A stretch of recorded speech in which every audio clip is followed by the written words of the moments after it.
We spoke about it yesterday, but Islamism is the biggest threat to the UK. This has been echoed by many political people from across the world. Former UK Prime Minister Liz Truss said this. The Vice President of the US J.D. Vance said this. And today we are going to bring you even more evidence to back this claim up. British Islamic scholar Abu Waleed said today, "We transform the UK into an Islamic state and will impose humiliating laws on Christians and other non-Muslims to make them want to convert to Islam."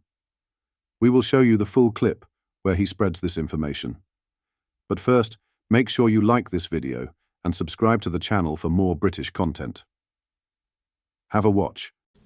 Equality to all of its members. Is there such a thing in Islam? Is there equality of faith?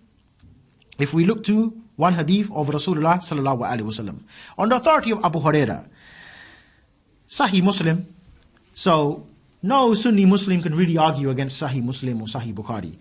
Rasulullah said, don't greet the Jews and the Christians before they greet you, and when you meet any of them on the roads, force them to go on the narrow side of it. And Imam Malik, he said the same thing as well. In fact, Umar ibn Khattab, who Rasulullah sallallahu alaihi wasallam, he said that if there was to be another Nabi after me, it would be Umar ibn Khattab in his own charter, not charter of United Nations, in his charter with the people of Sham, with those Christians of Sham, in his charter was Kafir and Muslim, they're not allowed to wear the same clothes as one another. If the Muslim, he comes out on the day of Eid and he sees Kafir with nice clothes, the Kafir has to take his clothes off and give it to the Muslims. The Kafir, when he walks inside the street, he has to wear a red belt around his neck, and he has to have his forehead shaved, and he has to wear two shoes which are different from one another. He's not allowed to, and he's not allowed to walk on the pavement. He has to walk on. He has to walk in the middle of the road, and he has to ride on a mule. And that's only for the adults, not for the children. And you can see how Islam would make the child become a Muslim. The kafir, or the child growing up in a state of kufr, he will turn to Islam. Why? Because the child will be walking along with his dad. He said, "Dad, yeah, why you got your forehead shaved?" "I don't know whether these Muslims, they make me do it." Why you got to walk? Why can't you ride the animal like the Muslims? They ride the animal like this. Why are you walking with both legs dangling on the side of the donkey?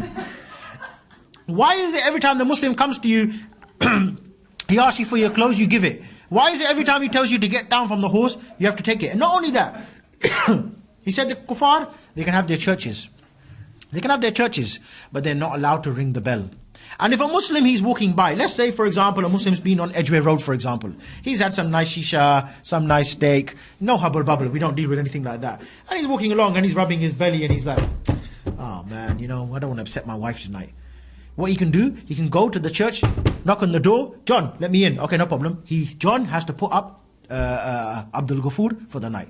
Abdul Ghafoor with his big belly, having his nice kebab.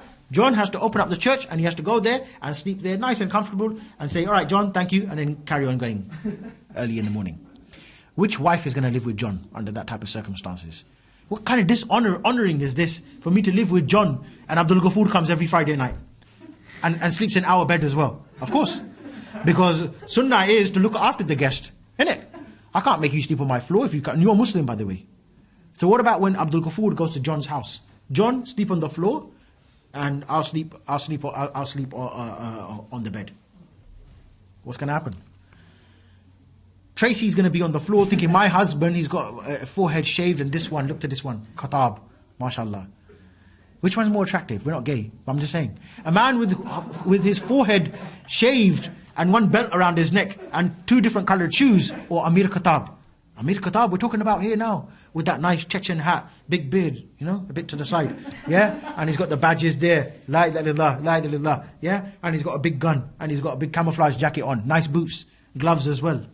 Even if he's got a couple of fingers missing, still looks attractive. Yeah? What's Tracy going to do? John's in for a problem. He just let him in for a kebab, he lost his own wife as well. So everyone's going to become Muslim. That is, my dear brothers, the Islamic State. Elon Musk reacted to this video by quote tweeting, simply putting 2 question marks. This is a scary video. This man has a very dangerous way of thinking. I'm not saying all Muslim people believe this. In fact, I believe a lot disagree with what he is saying. But they need to stop condemning these people and playing the racist card, and instead stand against the men like this. What are your thoughts on this? Let me know down in the comment section below. Make sure you like this video and subscribe to the channel for more Westminster content. Thank you. Take care. Goodbye.